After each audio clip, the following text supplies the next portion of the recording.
Un t-shirt blanc, une barbe dégueulasse et une coupe douteuse, vous êtes bien dans un épisode de Photomaniac. Ça et ça, oui c'est des photos, mais c'est surtout du bruit. Ce sont des tâches à l'aspect granuleux qui rendent vos photos moins nettes.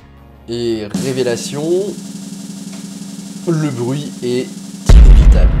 Il y en a toujours. Oui, tout signal numérique s'accompagne de bruit. Le signal et le bruit sont donc inséparables. Pas comme vos parents qui ont divorcé.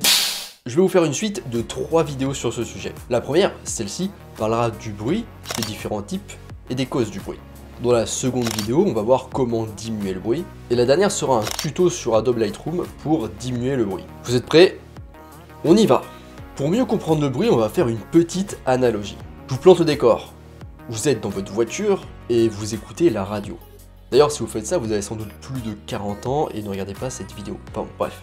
Vous écoutez la radio et vous entendez des petits grésillements qui accompagnent votre maître Gims. Plus le bruit est présent, moins votre signal sera net. Et donc dans notre cas, moins vous entendrez vos petits Bella, assieds-toi sur moi, je suis une chaise et tout.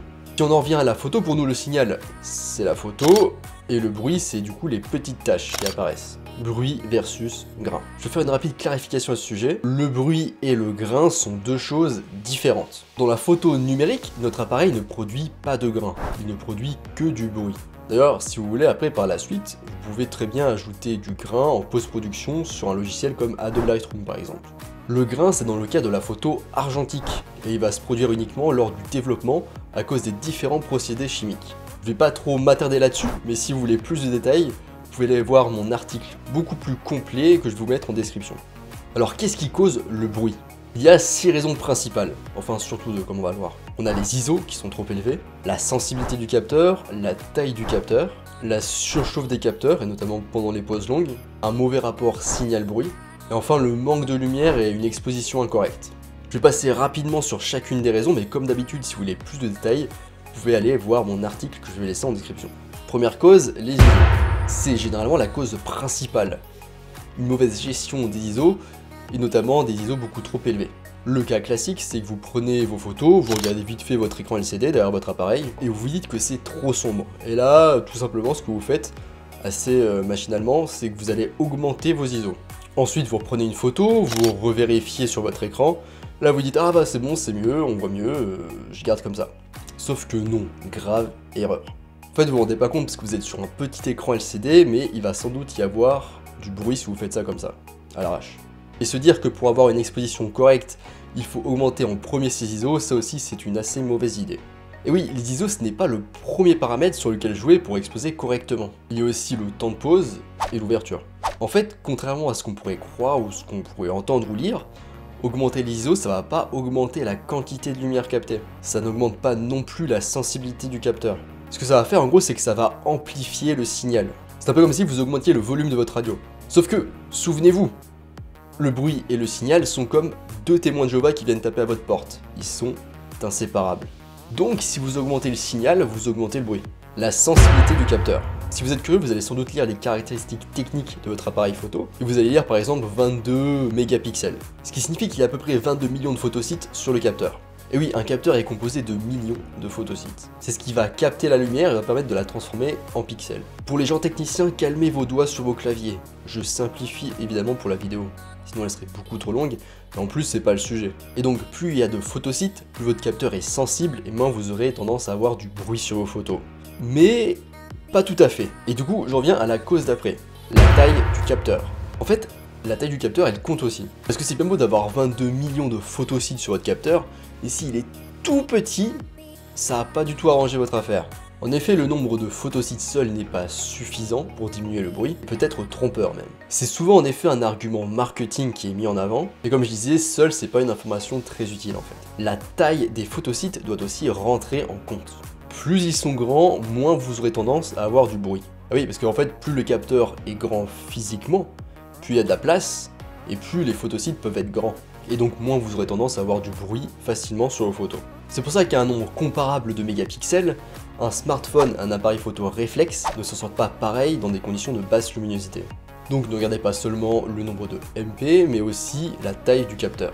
C'est comme la confiture, c'est bien beau d'en avoir beaucoup sur votre couteau, mais si c'est pour étaler sur une toute petite tartine, ça va faire plein de pâté dégueulasse, et ce sera pas super à la fin. La seule chose du capteur est les longues expositions. Ça vous arrive de faire de longues pauses? Les astrophotographes connaissent bien ça. Le problème c'est que quand on fait des longues pauses, le boîtier va avoir tendance à chauffer. Et cette augmentation de température va engendrer du bruit, qu'on appelle d'ailleurs le bruit thermique. Chaleur thermique. Le rapport signal-bruit. Bon, c'est pas forcément une manière super intéressante de parler du bruit, on va dire qu'elle est un peu plus mathématique, mais vous l'aurez compris, plus il y a de bruit, moins on perçoit le signal. Dans des conditions de prise de vue normales, avec une bonne lumière, le signal l'emporte sur le bruit. Ce qui donne un rapport signal-bruit élevé, ce qui est bien. Lorsque la lumière baisse, le niveau de signal se rapproche du niveau du bruit, ce qui signifie que le bruit est plus visible et prend le pas sur le signal. Ce qui donne un rapport signal-bruit faible. Pas bien. Le manque de lumière et l'exposition incorrecte. C'est sans doute la cause que j'aurais dû mettre en premier ou en deuxième, parce que finalement les deux causes principales, c'est les ISO élevés et une exposition incorrecte. Ça va peut-être vous étonner, mais si vous avez du matériel récent que vous avez acheté il y a 5 ou 10 ans, vous allez pouvoir assez facilement monter jusqu'à 1600, 3200 ISO sans qu'il y ait de bruit visible sur votre photo. Bim! Et oui, les appareils récents sont extrêmement performants en fait. Et oui, s'il y a peu de lumière, en jouant avec votre temps de pause et votre ouverture, vous pouvez avoir aussi des ISO très bas et donc très peu de bruit. Oui. Oui. D'ailleurs, le mieux pour diminuer le bruit finalement, c'est d'exposer correctement dès le départ. En exposant correctement, au mieux vous n'aurez pas de bruit visible. Au pire vous en aurez, mais vous aurez recueilli assez d'informations pour le traiter facilement par la suite. S'il y a un truc à retenir ici, c'est qu'exposer correctement dès le début, ça permet d'avoir moins de bruit, et que s'il y en a, vous allez traiter beaucoup plus facilement. On a fini les différentes causes, et maintenant on va passer aux différents types de bruit. On a donc le bruit thermique, qui est dû à l'échauffement du capteur. Au niveau de l'aspect, il ressemble assez au bruit chromatique, on va voir juste après, mais les taches ont tendance à être plus grandes et plus espacées. Ensuite, on a le bruit chromatique, donc la raison générale, c'est des ISO trop élevés, ou une mauvaise exposition. Là, au niveau de l'aspect, ça forme du coup des taches de couleur aléatoires sur votre photo. Et enfin, on a le bruit de luminance, donc là aussi, c'est les ISO trop élevés ou une mauvaise exposition. Et au niveau de l'aspect, en fait, on a des taches contrastées. Alors, posons-nous une question un peu plus philosophique, est-ce que finalement, il faut enlever le bruit? Je dirais qu'il y a deux cas. Donc le premier cas, c'est le cas personnel. Là, dans ce cadre-là, c'est totalement à votre appréciation. Vous pouvez très bien trouver votre photo plaisante avec du bruit. Vous pouvez trouver que cela donne un côté grain qui vous plaît, mais souvenez-vous que ce n'est pas du grain. Et donc toujours dans un cadre personnel, si vous trouvez que vous avez trop de bruit sur votre photo et que vous voulez absolument vous lancer dans l'aventure des bruitages, posez-vous toujours la question de la destination de votre photo. Par exemple, si c'est sur les réseaux, la photo sera affichée beaucoup plus petite. Le grain sera moins visible, alors est-ce que ce sera utile vraiment d'enlever ? Et si on veut l'enlever, il pourra bénéficier d'un traitement beaucoup plus léger. Si vous vous lancez dans une impression grand format, là, le grain sera plus visible. Et cela dépendra aussi de la distance des spectateurs. Et dans ce cas précis, par exemple, il faudra se lancer du coup dans un traitement peut-être plus poussé. Et enfin, une autre question finalement, est-ce que vous ne seriez pas un petit peu le seul à avoir ce bruit ? Est-ce que c'est vraiment utile de le traiter? Est-ce que finalement vous n'allez pas surtout perdre votre temps?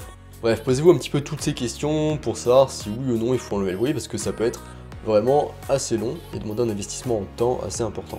Dans un cadre professionnel, c'est très différent. Techniquement, le bruit c'est un parasite, c'est quelque chose qu'on ne désire pas sur une photo, et il est bon de le réduire pour avoir une image nette. Si vous souhaitez rajouter du grain, dans ce cas, émulez-le en post-production. Ne faites pas passer du bruit pour du grain. Si on se rend compte, vous êtes foutu. À la fin, c'est surtout à l'appréciation du client. Est-ce que lui perçoit le bruit? Comment sera publiée la photo? Quelle est sa destination aussi du coup? Est-ce que le client voulait une image la plus nette possible et lisse? Dans ce cas, il faudra réduire le bruit et pas s'amuser à ajouter du grain. Est-ce que le client n'est pas très fan du lisse numérique? Dans ce cas, il faut ajouter du grain. Voilà, autant de questions qu'il faut aussi se poser avant de se lancer tête baissée dans le traitement.